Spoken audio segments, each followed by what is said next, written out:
Terry Gilliam, often maligned, often deified, often for the same reasons. I fall in the camp of those who sing his praises as a visionary genius, a true auteur.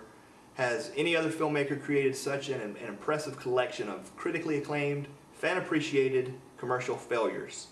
And created such rich, imaginative live-action worlds with so limited financial resources, until he goes over budget. His creations exist in alternate universes very similar to ours, but with different laws of time and physics. So let's get to them. I've ranked the 12 feature films Gilliam directed, with the exception of The Meaning of Life, since even though he directed a piece of it, it was primarily directed by Terry Jones. So here they are, ranked in order of my preference for them. Number 12, The Brothers Grimm. The lowest ranked movie on the list is also the one with the highest budget, which often means compromise, and that's the case here. The result is a dulled vision where style remains instead of substance. Peeking at the cast list, I see that Game of Thrones' Cersei Lannister had a role, which I don't remember. So that's one thing that might lead me to checking this out again in the future, as I've only seen it one time. Number 11, Tideland. This one gets knocked down a peg due to disappointment, perhaps a little bit my fault as I had such high expectations based upon the source material and also seeing that Jeff Bridges was attached to the cast. After the Brothers Grimm, I was hoping to see a return to excellence for Gilliam, but it seemed kind of flat and self-indulgent. I've only watched it the once when it first premiered, similar to the Brothers Grimm, so it's definitely one that I'm going to give another shot. Number 10, Jabberwocky. The solo directorial debut for Gilliam, and it shows. Like many low-budget first films, it's a little bit uneven, imbalanced, but also promising. Gilliam was still honing his craft and his vision, and the best thing about it is that we see many glimpses of what was soon to come.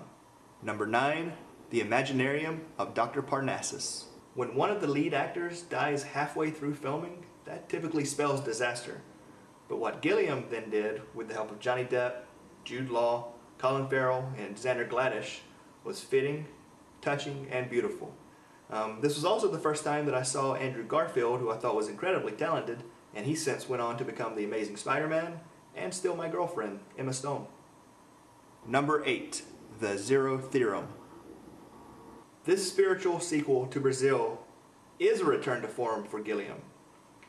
Some have called the film pointless, without even the slightest hint of irony. Is there a more urgent call to life than the knowledge that we will all die? And yet a more despairing idea than considering that everything will cease to exist? It's a tale told by an idiot, full of sound and fury, signifying nothing. But Gilliam is no idiot. He's a visionary. I've only seen this movie once, so time and repeated viewings will determine whether it reaches up into the top 5, or if it was all just an accident and the auteur is dead. Number 7, The Adventures of Baron Munchausen. This blew my mind as a kid. I felt like I had lucked into a secret movie that no one else knew about and that I might never see anything like it again. At that time, I didn't know the name Terry Gilliam, and I didn't know that he had also created another childhood favorite of mine. More on that later. I just knew that The Angel of Death was terrifying, and that it appeared at a time when both a stage of my childhood and an era of movies was ending. Number 6, The Fisher King. As I mentioned in the Robin Williams episode, I don't hold The Fisher King in as high a regard as I did in the past, but it's still an excellent movie. Often associated with his visual flair, Gilliam's greatest success here is what he captured from the actors. As I mentioned, Robin Williams, but also Jeff Bridges, obviously, Mercedes Ruehl, Amanda Plummer, and the late Michael Jeter. All quality performances. Number 5, 12 Monkeys. Similar to The Fisher King, 12 Monkeys was a movie I loved much more when I was younger, and it seemed far more subversive, but again, it's still an excellent movie. Depending on my mood, some parts come off a little campy at times, but then there are other times when I completely enjoy these exact same parts. That's typical for Gilliam's films and part of their charm to me. They're not safe and they take atypical risks.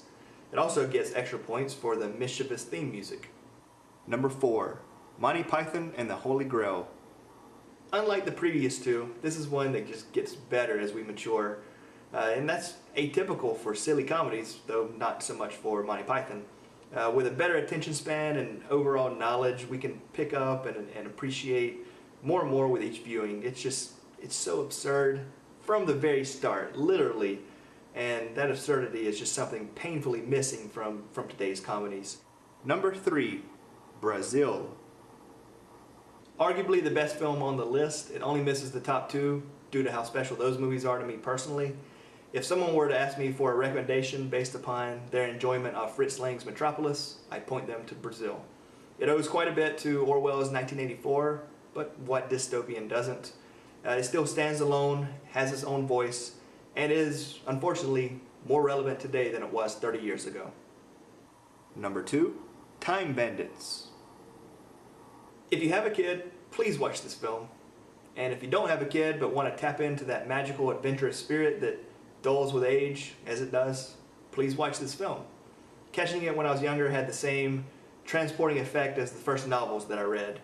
It's one of the earliest of a type of 80s film that involved children protagonists that weren't exactly designed specifically for children. Some other ones are The Goonies, The Never-Ending Story, Labyrinth, Stand By Me, The Last Starfighter, The Explorers. For better or worse, it seems now we just manufacture franchises. Number 1, Fear and Loathing in Las Vegas. Not just my fave Gilliam, but one of my faves of any director. I've seen this literally over 100 times, most instances starting around like 4:19 p.m. It just came out at the right time in my life for me to best enjoy it. But that doesn't discredit how perfect a representation of Hunter S. Thompson and the book it is. Gilliam's visuals and skewed camera just enhance the feel. And Johnny Depp, with his idiosyncrasies and quirkiness, recently a bit played out.